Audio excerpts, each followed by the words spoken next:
ओम नमः शिवाय, जय महाकाल। हम सभी को पता है अभी पौष का बहुत ही पवित्र महीना चल रहा है। कल है 25 जनवरी गुरुवार और इस दिन पड़ रहा है पूर्णिमा तिथि, जो कि इस दिन को बहुत ही खास और विशेष माना जाता है ना। देखिए, यदि आपके घर में धन संपदा की बहुत कमी है, व्यापार में उन्नति नहीं हो रही है, नौकरी नहीं लग रहे हैं, या आपके मन में कोई भी मनोकामना है, कोई भी इच्छा है जो कि काफ़ी दिनों से अधूरी है, पूरी नहीं हो पा रहे हैं, तो ये वीडियो आपके लिए है। पूज्य गुरुदेव की कथा ये सुनकर बहुत अच्छे से बताऊंगा। बस आपको एक टुकड़ा गुड़ और एक लोटा जल लेना है, छोटा सा उपाय करना है। आपका जो भी मनोकामना होगी, जो भी इच्छा होगी, पूरी जरूर होगी, है ना। तो चलिए समझते हैं उपाय को कैसे करना है। लेकिन उपाय को बताने से पहले वीडियो को लाइक कर दीजिए।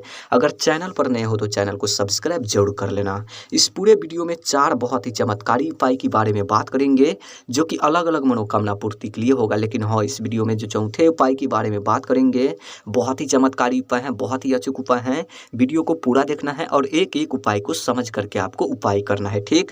तो चलिए पहले वाले उपाय की बात कर लेते हैं। सबसे पहले अब बोलोगे इस उपाय को करने से क्या फायदा, क्या बेनिफिट होगा। देखिए, यदि आपके घर में धन संपदा की बहुत कमी है, व्यापार में उन्नति नहीं हो रही है, नौकरी नहीं लग रहे हैं, घर में माँ लक्ष्मी की वास नहीं है, माँ लक्ष्मी आपसे रूठी हुई है, घर में सुख शांति नहीं है, घर में रुपयों पैसों की बहुत कमी है, तो इस उपाय को जरूर करना। देखिए, इस उपाय को करने के लिए मात्र आपको एक गुड़ का टुकड़ा छोटा सा ले लेना है। ले लिया, उसके बाद आपको लेना है 5 चने की दाल। जो आप चने की दाल लेंगे, खंडित नहीं होना चाहिए, इस बात को विशेष ध्यान रखना।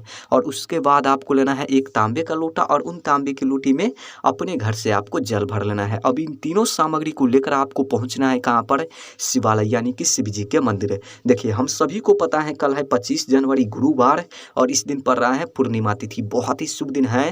पूज्य गुरुदेव ने बोला है कि ऐसी विशेष तिथि पड़ जाए तो इस विशेष उपाय को करने से मत चूकना, बहुत ही चमत्कारी उपाय है। देखिए, मंदिर जाते ही सबसे पहले आपको क्या करना है, जो आपके पास 5 चने की दाल है, उन 5 चने की दाल को ठीक शिवलिंग पर आपको समर्पित कर देना है। श्री शिवाय नमस्तुभ्यम इस मंत्र का जाप करते हुए 5 चने की दाल आप समर्पित करेंगे तो आपको 5 बार श्री शिवाय नमस्तुभ्यम इस मंत्र का जाप करनी है लगातार। आई बात समझ में। देखिए, चने की दाल समर्पित कर लेने के बाद ध्यान से समझना मेरी बात को। जो आप एक लोटा जल लेकर गए हैं और एक गुड़ का टुकड़ा लेकर गए हैं, उन गुड़ को क्या करना है, उन जल में आपको गिराना है। श्री शिवाय नमस्तुभ्यम ओम नमः शिवाय इस मंत्र का जाप करते हुए, ठीक। उसके बाद उन लोटे को दोनों हाथ से पकड़ना है, शिवलिंग के सामने आपको खड़े होनी है और जो भी आपके जीवन में धन की समस्या है, व्यापार की समस्या है, नौकरी की समस्या है, महादेव से कहनी है, प्रार्थना करनी है कि धन की समस्या दूर हो, व्यापार में उन्नति हो, घर में माँ लक्ष्मी की वास हो, माँ लक्ष्मी हमसे रूठी हुई है, घर में सुख शांति प्राप्त हो, घर में रुपयों पैसों की कभी कमी ना हो, कहते हुए प्रार्थना करते हुए उन गुड़ मिश्रित जल को ठीक शिवलिंग पर आपको समर्पित कर देना है। आई बात समझ में। उसके बाद वहां पर आपको 2 मिनट बैठना है, दोनों हाथ जोड़ करके, दोनों आंख बंद करके, जो भी मनोकामना है, जो भी इच्छा है, आपको फिर से कहनी है, महादेव से प्रार्थना करनी है। यकीन मानिए, इस उपाय को यदि आप पूर्णिमा तिथि पर कर लेते हैं, पौष मास में गुरुवार के दिन सुबह से लेकर शाम तक किसी भी समय, तो जो भी धन की समस्या होगी हमेशा हमेशा के लिए दूर होगी, है ना। बहुत ही चमत्कारी उपाय है, बहुत ही अचूक उपाय है, सभी को करना है, चूक मत जाना इस उपाय को करने से। चलिए अब बात कर लेते हैं दूसरी उपाय के बारे में। अब बोलोगे इस उपाय को करने से क्या फायदा, क्या बेनिफिट होगा। देखिए, यदि आपके घर में कोई भी व्यक्ति बीमार रहते हैं या आप रहते हैं, बीमारी दूर होने का नाम नहीं ले रहा है, तो इस उपाय को जरूर करना, समझना। देखिए, इस उपाय को करने के लिए मात्र आपको एक बेलपत्र लेना है। जो आप बेलपत्र लेंगे, खंडित नहीं होना चाहिए, इस बात को ध्यान रखना, क्योंकि महादेव को खंडित सामग्री समर्पित नहीं होता है। पूज्य गुरुदेव ने यह भी बोला है कि अगर आपको बेलपत्र नहीं मिल पाता है किसी भी वजह से, तो आप शिवलिंग पर चढ़े हुए बेलपत्र ले सकते हैं, पुनः उसको उपाय में धो करके आप इस्तेमाल कर सकते हैं, ठीक।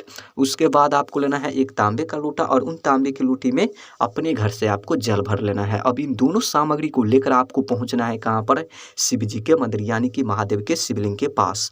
देखिए, मंदिर जाते ही सबसे पहले जो आप एक लोटा जल लेकर गए हैं, उन जल को श्री शिवाय नमस्तुभ्यम का जाप करते हुए ठीक शिवलिंग पर समर्पित कर देना है। देखिए, जल समर्पित कर लेने के बाद जो आप एक बेलपत्र लेकर गए हैं, ध्यान से समझना, उन बेलपत्र को अपने हाथ में लेना है, दाहिने वाले हाथ में। शिवलिंग के सामने आपको खड़े होनी है। जो भी आपके जीवन में बीमारी है, महादेव से कहनी है दूर करने के लिए, जो भी कष्ट रोग परेशानी है दूर करने के लिए कहनी है और कहते हुए प्रार्थना करते हुए उन बेलपत्र को शिवलिंग पर समर्पित कर देना है। देखिए, बेलपत्र समर्पित करने का तरीका है, जब आप बेलपत्र को समर्पित करेंगे तो बेलपत्र के जो डंडी होते हैं, वो डंडी आपको किधर रखना है, जलाधारी को, और जो पत्ती होते हैं वो पत्ती आपको रखना है शिवलिंग को और कुछ इस तरीके से बेलपत्र को समर्पित करना है। ठीक, उसके बाद वहाँ पर आपको 2 मिनट बैठना है, दोनों हाथ जोड़ करके, दोनों आंख बंद करके, जो भी बीमारी है आपके जीवन में महादेव से कहनी है, दूर करने के लिए प्रार्थना करनी है। इतना चीज कर लेने के बाद उन बेलपत्र को उठाना है वापस से शिवलिंग पर से और लेकर जाना है आपको अपने घर, और घर में जो व्यक्ति बीमार है उन व्यक्ति को खिलाना है उन बेलपत्र को। अगर आप है बीमार तो आपको खाना है। यकीन मानिए, इस उपाय को यदि आप पौष मास का महीना में कर लेते हैं गुरुवार के दिन पूर्णिमा तिथि पर, तो जो भी बीमारी होगी जीवन में हमेशा हमेशा के लिए दूर होगी, है ना। बहुत ही चमत्कारी उपाय है, सभी को करना है, चूक मत जाना इस उपाय को करने से।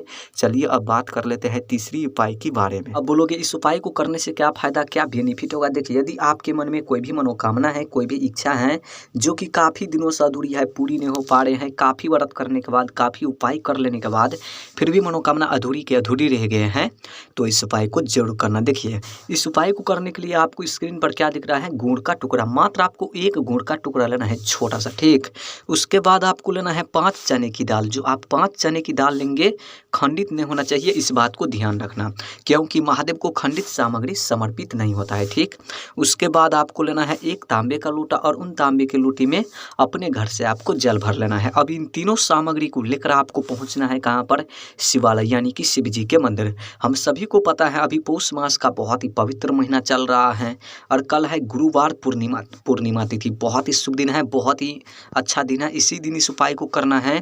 देखिए, इस मंदिर जाते ही सबसे पहले आपको क्या करना है, जो आपके पास 5 चने की दाल है, उन 5 चने की दाल को ठीक शिवलिंग पर समर्पित करना है। 5 चने की दाल आप समर्पित करेंगे तो आपको 5 बार श्री शिवाय नमस्तुभ्यम इस मंत्र का जाप करनी है। उसके बाद आपको क्या करना है, जो आपके पास 1 लोटा जल है और 1 गुड़ का टुकड़ा है, ध्यान से समझना, उन गुड़ को क्या करना है, उन जल में आपको गिराना है। किस नाम से गिराना है, ओम नमः शिवाय इस मंत्र का जाप करते हुए। उसके बाद उन लोटे को अपने हाथ में लेना है, शिवलिंग के सामने आपको खड़े होनी है, और जो भी आपके मन में अधूरी मनोकामना रह गए हैं महादेव से कहनी है परिपूर्ण करने के लिए, जो भी अधूरी कार्य रह गए हैं पूरी करने के लिए कहनी है, और उन गुण मिश्रित जल को ठीक शिवलिंग पर समर्पित कर देना है। आई बात समझ में। उसके बाद वहाँ पर आपको 2 मिनट बैठना है, जो भी मनोकामना है, जो भी इच्छा है महादेव से कहनी है, प्रार्थना करनी है। यकीन मानिए, मनोकामना पूर्ति वाला इस उपाय को यदि आप कर लेते हैं पूज्य गुरुदेव के अनुसार गुरुवार के दिन पूर्णिमा तिथि पर, तो जो भी मनोकामना होगी परिपूर्ण जरूर होगी, है ना। बहुत ही अचूक उपाय है, बहुत ही चमत्कारी उपाय है, सभी को कर लेना है इस उपाय को। चलिए अब बात कर लेते हैं चौथे उपाय के बारे में। अब बोलोगे इस उपाय को करने से क्या फायदा, क्या बेनिफिट होगा। देखिए, यदि आपके घर में धन संपदा की बहुत कमी है, व्यापार में उन्नति नहीं हो रही है, नौकरी नहीं लग रहे हैं, घर में माँ लक्ष्मी की वास नहीं है, माँ लक्ष्मी आपसे रूठी हुई है, घर में रुपयों पैसों की बहुत कमी है, कर्ज से आप परेशान हैं, कार्य में रुकावटें आ रहे हैं, तो इस उपाय को जरूर करना। देखिए, इस उपाय को करने के लिए मात्र आपको 1 हरे मूंग के दाने ले लेना है। ले लिया, जो आप हरे मूंग के दाने लेंगे खंडित नहीं होना चाहिए। और उसके बाद आपको लेना है 1 बेलपत्र। जो आप बेलपत्र लेंगे, बेलपत्र भी कहीं से खंडित नहीं होना चाहिए। और इसी के साथ आपको लेना है 1 तांबे का लोटा, और उन तांबे के लोटे में अपने घर से आपको जल भर लेना है। तीनों सामग्री को लेकर आपको पहुँचना है कहाँ पर, शिवालय यानी कि शिव जी के मंदिर। मंदिर जाते ही सबसे पहले जो आप 1 बेलपत्र लेकर गए हैं, माता अशोक सुंदरी जी के स्थान पर समर्पित कर देना है। यही है माता अशोक सुंदरी का स्थान, इसी जगह पर समर्पित करना है। बेलपत्र के डंडी रखना है आपको जलाधारी कोड़, और जो पत्ती होते हैं वो पत्ती आपको रखना है शिवलिंग कोड़। कुछ इस तरीके से बेलपत्र को समर्पित करना है। इतना चीज कर लेने के बाद जो आपके पास 1 लोटा जल और 1 हरे मूंग के दाने हैं, उन हरे मूंग को क्या करना है, उन जल में आपको गिराना है।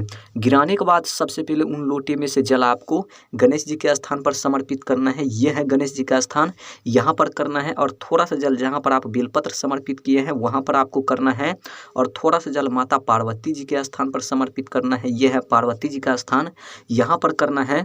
और जो बाकी जल बचेंगे उन लोटे में, उन सभी जल को ठीक शिवलिंग पर समर्पित कर देना है। पतली धार में जल समर्पित करना है, जिससे आप कुल 11 बार श्री शिवाय नमस्तुभ्यम इस मंत्र का लगातार आप जाप कर सकें। उसके बाद वहाँ पर आपको 2 मिनट बैठना है। जो भी मनोकामना है, धन से जुड़ी, व्यापार से जुड़ी, कार्य से जुड़ी, कर्ज से जुड़ी, कहनी है, रुपयों पैसों से रुपयों पैसों से जुड़ी जो भी मनोकामना है आपके मन में कहनी है, महादेव से प्रार्थना करनी है। यकीन मानिए इस उपाय को यदि आप कर लेते हैं सुबह से लेकर शाम तक किसी भी समय पूर्णिमा तिथि पर, तो धन की समस्या हमेशा हमेशा के लिए दूर होगी, व्यापार में उन्नति होगी, नौकरी में उन्नति होगी, घर में रुपयों पैसों की कभी कमी नहीं होगी, माँ लक्ष्मी हमेशा खुश रहेगी, है ना।